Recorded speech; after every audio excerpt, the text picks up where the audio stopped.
आफत में पड़ी है जान। उस्ताद, उसके हाथ में तलवार है।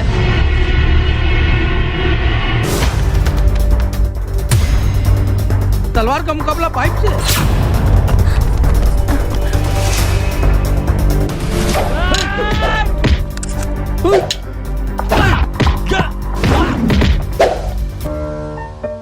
अरे वाह, आप तो हीरो हो। हीरो मैं नहीं, ग्लाइको पाइप है। अरे बॉस का कॉल।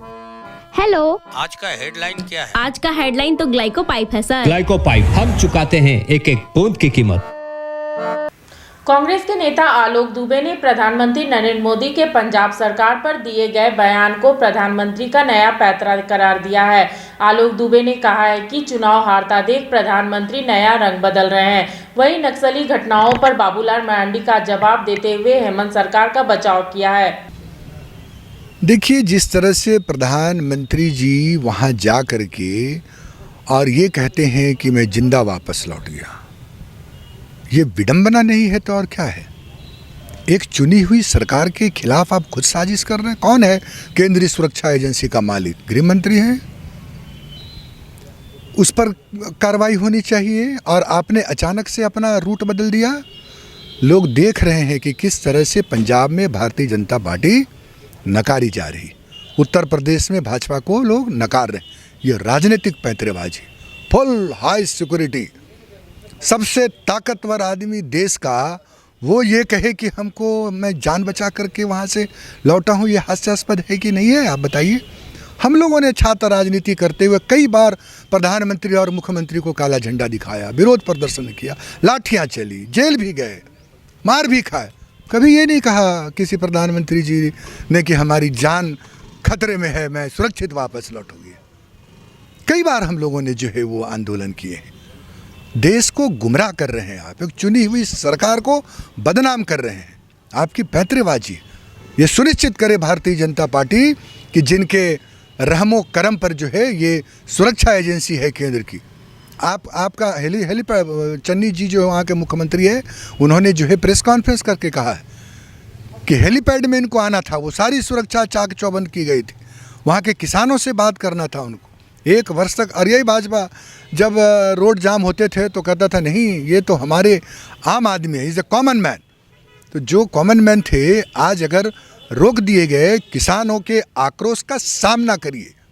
किसानों से अगर बात किए होते आप वहाँ पर, तब आपकी जो है वो बहादुरी होती।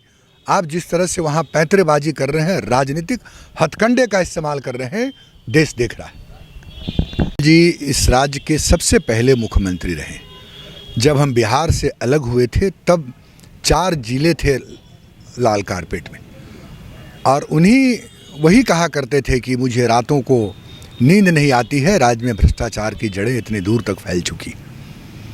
तो उस समय जब राज्य अलग हुआ था, उनके राज्य में ये चीज़ें उन्होंने खुद इस बात को स्वीकार किया था। और बाबूलाल जी हो या कोई भी हो, पुलिस को हतोत्साहित करने का अधिकार किसी को नहीं। पुलिस का मनोबल मत गिराइए। पुलिस अपना काम कर रही है। पिछले साल भर 2 साल के अंदर में कोरोना काल से लेकर अब तक पुलिस का मानवीय चेहरा देश ने अगर कहीं देखा है तो झारखंड में देखा है। कैसे भूल जाते हैं ये अपने 5 वर्ष के कार्यकाल और 16 वर्ष के कार्यकाल में कि पलामू की घटना पर देश में बॉलीवुड और हॉलीवुड में फिल्म बन जाते हैं। प्रकाश झा जी ने एक फिल्म निर्माण कर दिया था नक्सलवादियों की घटनाओं को लेकर। आज जब नक्सली गतिविधियों में कमी आ रही है तो इनकी राजनीतिक पैंतरेबाजी है ये। हमको याद है कि हम लोग कई बार जब यहाँ की घटनाओं पर जाते थे तो रोक दिया जा करता था और नहीं जाने दिया करता था। आज तो कम से कम अब जा रहे हैं, लोगों से मिल रहे हैं, गिरफ्तारियां हो रही हैं। दुष्कर्म होते हैं तो गिरफ्तार होते हैं। उत्तर प्रदेश की जरा हाथरस के कांड में लोगों को बचाया नहीं जाता है सरकार से लेकर के। कानून का इकबाल है, कानून काम कर रही है, तभी वो पूर्व विधायक जी की जान भी बच गई। वही पुलिसकर्मी थे जिन्होंने अपनी शहादत दी है। 2 पुलिसकर्मी अपनी जान पर खेल करके उनकी सुरक्षा की है। और आज जो बाबूलाल मरांडी जी 3-3 स्कॉट लेके घूमते हैं, सैकड़ों पुलिसकर्मी उनके साथ चलती है, तो यही पुलिसकर्मी है जो उनके साथ चलती है। इसलिए पुलिस के मनोबल को मत गिराइए।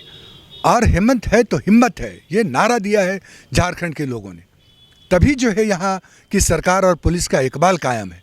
इसलिए मैं समझता हूँ कि बाबूलाल मरांडी जी को और बीजेपी के प्रदेश अध्यक्ष को एक बीमारी हो गई है हर मुद्दे पर प्रेस कॉन्फ्रेंस करने के लिए। साइकिल चोरी से लेकर के और ट्रंप के भागने तक का अगर किसी को प्रेस कॉन्फ्रेंस करना, तो बेचारे बीजेपी के प्रवक्ता लोग तो यूं ही जो है वो निकम्मे हो गए, उनको काम ही नहीं दिया जा रही। इसलिए कानून में झारखंड में नक्सली की घटना अगर कुछ होती है तो ये हम सबके लिए चिंता का विषय, ऐसा नहीं है कि चिंता का विषय नहीं। हमारे माननीय हो या आम आदमी हो या कोई भी हो, कोई भी अगर इसमें हताहत होते हैं तो हमारे लिए दुखद घटना है, लेकिन हम इस पर राजनीति नहीं कर सकते। गिरफ्तारी होती है, नक्सलियों पर कार्रवाई होती है, कुचले जाते। कई घटनाएं हैं जब नक्सली गिरफ्तार हुए, आप देखिए आज से 15 दिन पहले गिरफ्तारी हुई कि नहीं। इसलिए पुलिस प्रशासन अपना काम कर रही है, पुलिस की सराहना होनी चाहिए, पुलिस की प्रशंसा होनी चाहिए। जब टूटती है आस, जब थकती है सांस, जब रूठते हैं अपने, मुंह मोड़ता है जमाना, जब अंगड़ाई लेता है संकल्प, फिर बनती है कहानी, बनते हैं अनमिट निशान। देखिए मेरे साथ मुखर संवाद